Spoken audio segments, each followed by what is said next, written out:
I don't care if you have a charting record. I don't give a fuck about that. If you're a dick, then no one's going to want to work with you, period.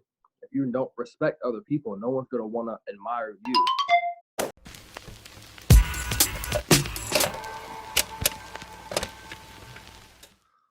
All right, guys. AC Evan here. I have got Kyle Khendriix Maxwell. He's a 22-year-old entrepreneur, executive producer, and businessman. He's currently the chairman of Max, CEO of indie hip-hop label Heart of Music Entertainment, and advertising agency Vivo Media Group. Tons of titles, tons of success already at 22. And Kyle is here to talk to us about, we're going to chop it up about developing a music mindset. So first of all, welcome, Kyle. Thanks for having me, bro. Hell yeah. Go ahead. So music mindset. I want to start all the way back. And first of all, music has always played a huge part in my life. I believe that music is one of the small things that can really help, bring people together, aside from, religion or whatever. I think music is damn near on that level of bringing people together, rather it's hip hop or country or even classical, no matter what it is. I really think that music has really helped me get through a lot of testimony. I've used music to help me get through, a lot of bad times. I've used music to help me, get through a lot of stuff. So music really played a huge part of my life since the day I even touched earth. It's always played a huge part of my life. So I think of developing a music mindset. I really want people to just don't think of music as notes or frequencies, or just use it as, see how you can use music to instill a message into someone else, and how you can use music on a higher level rather than just just playing a beat or listening to a song. Music can help you get through a breakup. It can help you get through a depression or whatever you have. And music can really help. Can you hear me good? Yeah. Good, great. So music can really help you get through. Music is more than music, is what I guess I'm trying to say. So to have a music mindset, you have to think beyond music. For sure. And just to back up just a tiny bit, can you kind of talk about what your day-to-day looks like, just as the head of this indie label and advertising agency and everything, just to give everybody some background? Right. So before I even get into that, I just want to be completely transparent, just so it can go down history. I'm not Sean Combs. Like, I'm a regular old dude. I have, a regular old stuff going on. I don't want to portray that I'm some fucking huge success story. That's not necessarily the case yet. Yeah. But my day to day so far, I mean, we have we're a 5-person deep company right now. It's me. I have an A&R in Baltimore, Maryland. I don't know if you are familiar with where I'm at right now. Mm-hmm. I'm in the state of Maryland right now. We have 2 A&Rs in Maryland, and I have another A&R in Norfolk, Virginia. So basically, what we do is, day to day, we take we run things very very old fashioned, like not Death Row fashion, but like Def Jam fashion, or we do things a very old way. Like, we don't look for the top artist, the most buzzing. We don't care about numbers. I don't care about views. I don't care. We don't care about any of that stuff. We care about 3 things. If you have leadership, if you have respect, and you have hard work, that's the 3 things that we care about. So day to day, just regular old music label shit, trying to putting our music out, going grassroots, really connecting with the people, promoting our artists, trying to find different ways and different nuances we can, intertwine our message within what's going on currently, and try to break through the barriers. And we're really trying to, bring back the real music. We're really trying to bring back what music, used to be. Right. Well, going back a little bit, you mentioned you cared about leadership, hard work.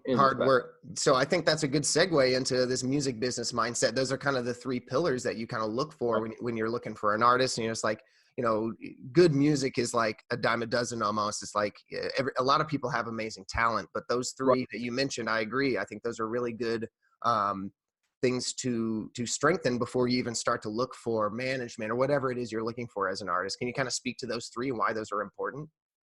So I'll start with respect. So first of all, there's been many instances where an artist will almost think that their talent, supersedes what they have to, how they have to carry themselves. They think just because they're of this status, they don't have to, shake hands with the janitor, I'll say, or they don't have to, show respect, or they'll think that they'll pass their manager, so then they'll start to belittle their manager and to belittle everyone else around them, and appease everyone, and then they'll just go off to thinking that there's some fucking smoke show. So the first thing I care about is respect, because I don't care if you have a charting record. I don't give a fuck about that. If you're a dick, then no one's gonna want to work with you, period. If you don't respect other people, no one's gonna want to admire you. How can you be of someone that wants to be on stage and be admired, but you cannot admire anyone else? So that's the first thing I'm worried about, is respect, because if you don't have that, you're not gonna make it too far. So the second is hard work. I believe that I'm probably the hardest working person in my state. I don't want to claim that, but I'm actually, no, I am. I'm the hardest working person in right now, and my results will show. Drop time, I have a hell of patience, but hard work is so important. So many people are entitled to success. They're entitled to thinking just because they went hard for one fucking week that the next week is going to be a golden week, or the third week in their fucking career, they're going to see some type of growth. Now, hard work is so fucking important. I'm all about, health and, yes, take care of yourself. I'm not saying, work yourself and burn yourself out. That's not what I'm saying. What I am saying is hard work is definitely a variable in the equation of becoming a successful person, a successful human being. You can't sleep 8 hours a day if you're trying to become a career of someone that doesn't sleep 8 hours a day. It's basic math. It's common sense. So hard work is definitely number two. And number three is leadership. I'm a big instiller in leadership. So I don't like, that's like I said, we run things totally different. We are like other labels are retail, and I am like consignment. Like we're two like total different things. Leadership is, I don't ever want any of our artists to have to rely on me or my partner in Virginia or my partner in Baltimore. You understand what I'm saying? Mm-hmm. I don't want them ever to be in a position where, I don't know what to do now, so I'm just gonna wait until someone comes. And because what I instilled in my artists is that I want them to not need it. I want them to not need a label. Isn't that crazy? We're a label, and we don't want them to even want us. Isn't that crazy? For sure. Because I want them to learn, because ultimately what an independent label is all we are is we're a car wash. We just gotta sparkle you up and send you out into the real world, and hoping that you can grasp a distribution, or at least grasp a publishing or something, grab something of that nature. And what I want is them to be mentally prepared for that. I want them to be mentally prepared for what the actual business is. So I don't want ever to, have the word out, well, damn, this label I used to be on, they didn't tell me shit. They didn't do this, they didn't do that. They didn't do what they were supposed to do. So it's the first thing. I send my artists, clips of, what's a 360. I send my artists clips on, how to negotiate. You can negotiate anything. And I post content, it's targeted towards the artists I work with, artists that are outside of my demographics, artists that are, outside the fucking country. I put out content, we put out content, I educate the artists on what the music business actually is. It's the music business, and music, the art is separate from the music. Absolutely. So those are the three pillars of what I'm about. For sure. I'd even say, to add on to that hard work, smart work, I would feel like is important, because you can be in the studio for 12 hours a day, but if that's all you're doing, you're working hard, but you're working Right. hard on one single thing within your industry. You're not worrying about, educating yourself on 360 deals, or looking for other opportunities. So it might be hard work, but not completely smart work. So just an addition on there for that, getting into that mindset. Totally agree. What other things do you prepare your artists for? Like you said, when you send them out in the world, you're teaching them how to fish of sorts instead of fishing for them. You're teaching them how to fish, meaning about the industry. And you do want to get them, like you said, quote unquote, mentally prepared into that music business mindset. What types of things are you really like sticking home? I hear you talk about patience and Right. working hard and things like that. Talk about that.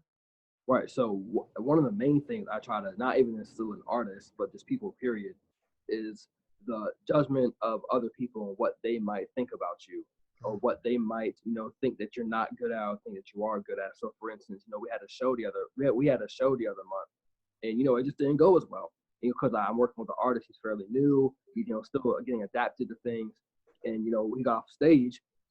And prior to that, I mean, after that, I could just tell the energy just went down because he let the bad performance get inside his head. Mhm. So what I always try to say is like, yo, you are just starting out. Like, don't let these beginning stages affect how it's all gonna play out. You're just starting out. So talking about patience, talking about you'll have good days, you'll have bad days. Don't worry about what anyone else in the audience. If the audience is staring at you and they're not entertained, that's a sign that you're not entertaining enough. So that's a indication that you need to get back on your. You need to get back. You need to get more entertaining. So what I'm really trying to say is, I'll instill into them that you have to prepare for how people are going to judge you. I always say this is a business of being liked. You have to be okay with getting on a stage and making people like you. That's what it's about. It sounds narcissistic without saying it, but if you really look at the actual thing of it, what is it? It's entertainment. If you're not entertaining, then you're going to get booed off stage and people are not going to like you. You can't sell records. You can't sell tickets. You can't get any type of attention if you are not entertaining. So that's what I try to say is that don't worry about if they think you're entertaining or not. Just try to get more entertaining inside of your head. Tell yourself you are entertaining. Tell yourself you can make great music. Tell yourself you can make good hooks, and you're not going to get writer's block. Tell yourself that you can do all this stuff. I try to boost their self-esteem, and that will ultimately come out from their fucking skin, and that's going to just radiate off of them, and then thus making the audience like them more, thus creating more fans, making more people respect them, and so on and so forth. So I really try to get their mindset to get prepared for all the shit that they're going to have to go through. Right. Absolutely. Yeah, I really like that. Building their self-esteem for the on stage. A lot of what I talk about is kind of inner work with artists as well. Really building that self-awareness. That's great that you're there, and like people, managers like myself are there for some artists, but most artists don't have that, so they kind of have to build that on their own. Like, be aware when they're doubting themselves. Be aware internally when they're feeling really vulnerable and maybe using that. But that first step to, fixing something or removing a thought is really just being aware of it. And, a lot of that comes from like meditation and just practicing things like that. So that's something that I like to. Well, I like I to don't meditate, but What's up? I don't. I just made a video about. I don't really meditate. I did see that. You don't meditate, you don't get sick, man. You're a superhuman. Yeah, man, I'm not human. Nah, I'm just kidding. But yeah, I like that a lot. And something else I had written down related to this, building this mindset, is really just, if you want to be an independent artist, you really have to embrace patience and just understand that though you might see that an artist is blowing up overnight, it takes 9 to 10 years to blow up overnight. It's like that. 0.000001% of artists actually do that. Absolutely. And it completely baffles me when people they wanna use the anomalies as their selling point. Well, he didn't have to do that. Well, she didn't have to. Well, she made one song. Why would you even want a career that's predicated off of one good thing you did? Makes zero sense. And I think a lot of artists use that as an excuse on why something's not going the way they want, because they didn't have that one thing or they didn't get lucky. It has nothing to do with fucking luck. It's about ambition. I always have this equation: ambition times action divided by patience equals success. So I always tell people that. I always say that. Don't focus on the one fucking thing that someone did and it happened to get off. Like Lil Nas, for instance, he made one goddamn song that we kind of all know now. We have no choice but to fucking know it because he's an industry plant. But that's a conversation for a different interview. But he had this one big song, and then boom, now he's a worldwide celebrity. And I don't want people or artists to look at that and say, okay, so all I have to do is make a song and then use a meme page. I don't want that to be don't use the anomalies as the selling point. Use the people that put in the work, that went to showcases, that even though I fucking hate them, that put in, 1, 2, 3 albums before they even had a fucking glimpse of any amount of success. So yeah, so just to add on to what you were saying, I'm really against Anomaly.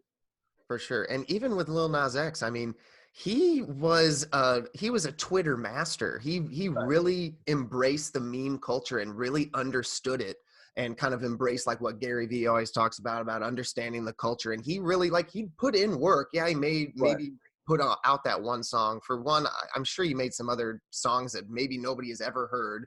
So it's not like Probably he just never will. woke up yet one day, made that song Right. and become big. There were steps that he took before that to make Right. that happen.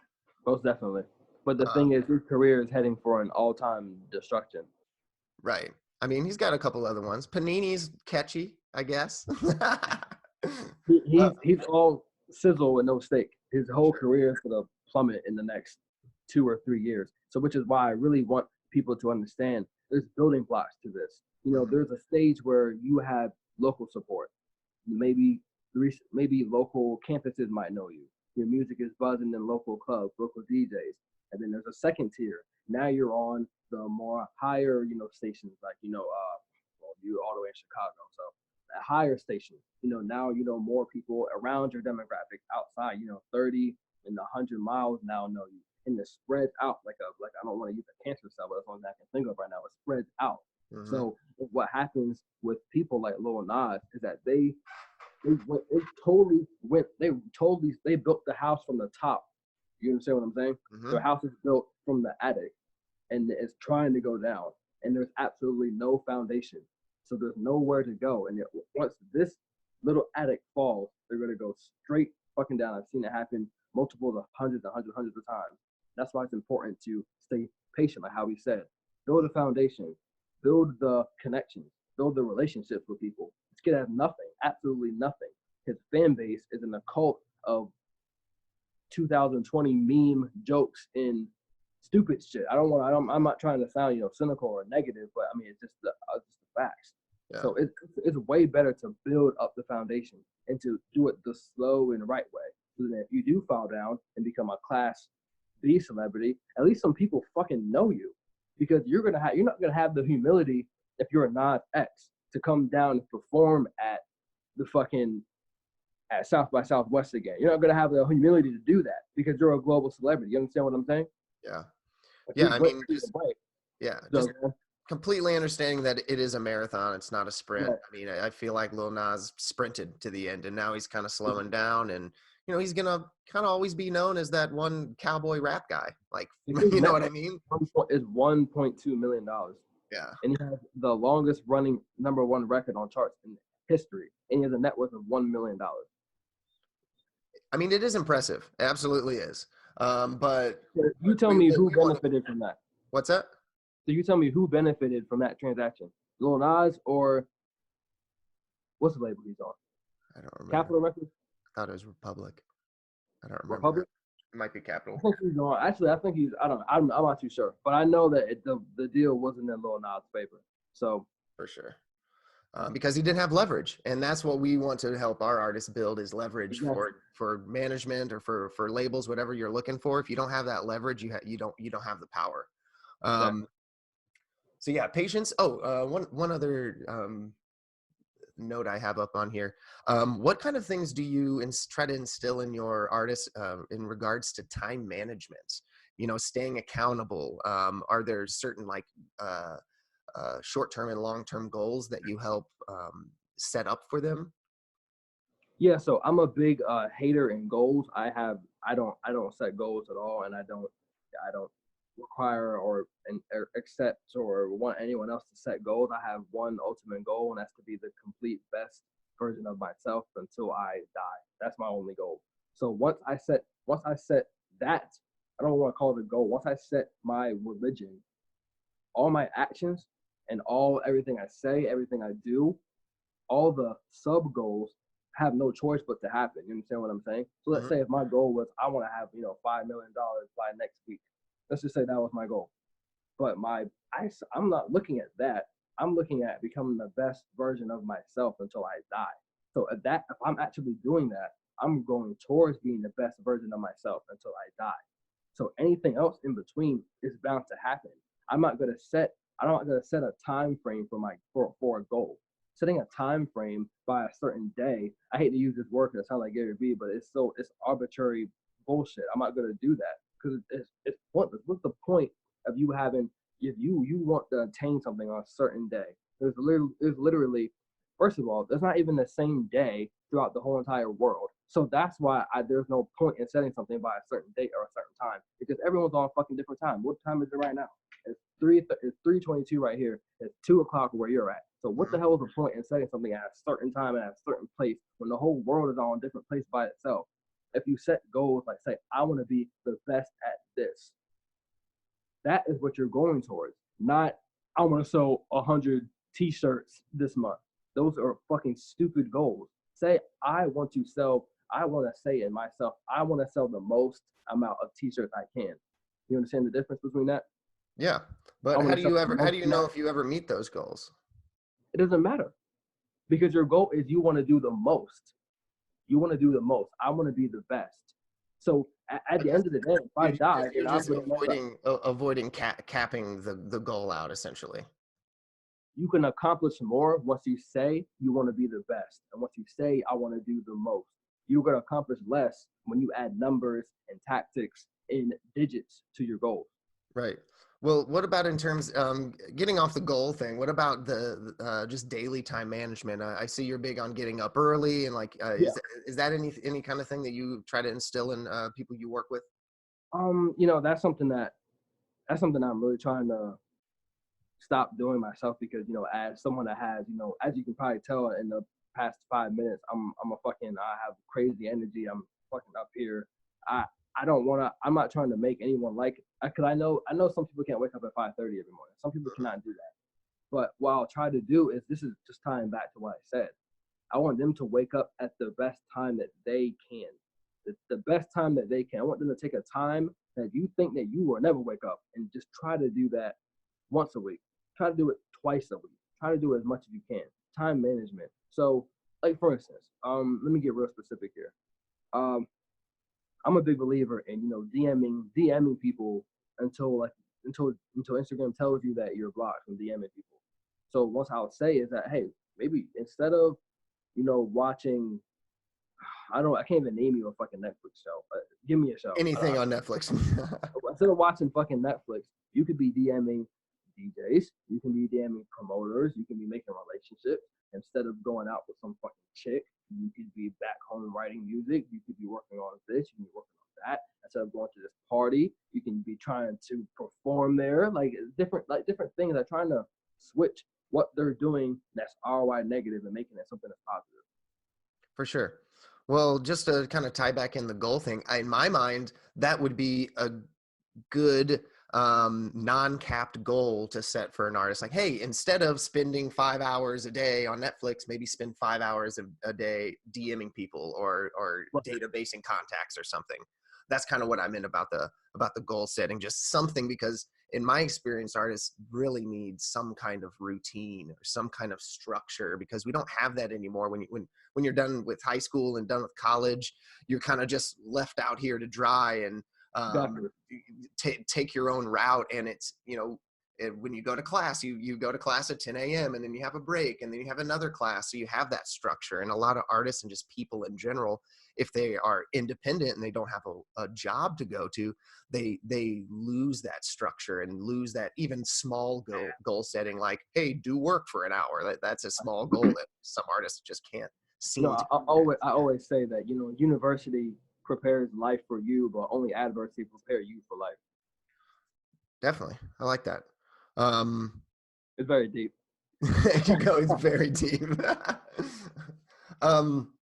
Cool. We touched on this a little bit. I just have a few things written on this good old whiteboard over here. Cool. We touched on this a tad, but I'd love to dive into it more, which is kind of embracing that idea of failure. What are your thoughts on that? Well, like I'm saying, you're talking to a very high energy person. That's someone that has a terrible memory when it comes to fucking up. I can't even remember half of them because I'm not worrying about the times that I failed or the times that I didn't do something the right way. Like for instance, I woke up at 6 today, and it was supposed to be 5:30, and I got a little mad, but I mean, I carried on and I did the best that I could. So dealing with failure, I mean, I don't think that you have to play the long game. So it depends on what you're doing. So if you're in, let's just go off an artist for a second. If you're a person, period, and you're trying to be the best ever, don't you think that failing is obviously a part of that? Failing is a part of, there is no success without failure. It's a part of the game. You can't go outside and you can't be a part of the world without taking the shit along with the good. It's this law of polarity. You have the good, you have the bad. You have fucking hot and you have cold. You have fucking tall and you have short. Everything's relative. So what's failure to you could be someone's best fucking day ever. What can be your best day ever can be someone's shit day. It's all subjective and it's all relative. So what I would say is failure and success are the same exact thing. It just depends on how you wish to look at it. Absolutely. And I look at it like, a lot of, again, going to just people, not just artists, but people are kind of afraid to follow their passions and follow their dreams because of that fear of failure. And in my mind, it's like, I try to embrace that, because if I fail once, then I know that's I'm even closer to that success because of that. So it's like, why not take a chance? Try. Yeah, absolutely. Is there anything in particular, I guess, is there any kind of specific tool that you use to, catch yourself when you're afraid of failure, or tell your artists or just friends or whatever? Yeah. There is something specific? It's called NGAF. Something about not giving a fuck? Not giving a fuck. Nice. Literally the tool that I use for literally everything. Not to give a fuck. For sure. Cool, man. That's all my points. I'd love to just chop it up with you now. Anything that you got going on? Anything? Right now, I'm really in. It's cool. It's even. This is the most I've even talked about Heart of Music in the past like month, because I'm really in my agency world right now. I'm really trying to build that and get. But this is not about that. So talking about what I want to say. You have a lot of artists on your channel. I'm just saying kudos to you. I'm seeing everything that you're doing. I'm proud of everything that you're doing. You're doing interviews with people that are way more fucking important to me. So this is an honor that I'm even on your platform. So I just thank you for that. And what I want to say, anyone that's watching this, is this going on like YouTube, or is this like going on your page, or where is it going? Yeah, what I'll do is the full video and the breakdown and whatnot's going to go to the Artist Collective community, to anybody that's a member. I'll chop it up and put it on Instagram and put some of the gems on YouTube and whatnot. But yeah. Okay. Yeah. So just a message to, I guess I'm making a message to artists everywhere across the world. You really just have to. I want you guys to know that you really have to. Everything is just so oversaturated in 2020. Everyone's a fucking artist. Everyone makes songs. So you're going to have to. It all comes down to I want artists to think like businessmen and businesswomen. In business, there's something called supply and demand. And right now, the supply for music is fucking at an all-time. I don't even know what, but the demand in music is we want something different.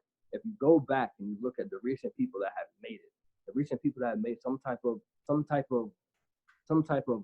traction, I hate to use them, the baby for instance, Blueface, fucking Lizzo, 6ix9ine, Lizzo, being fat as fuck. Like you guys have to do something, give the people something different. I've said this back in an old event I had.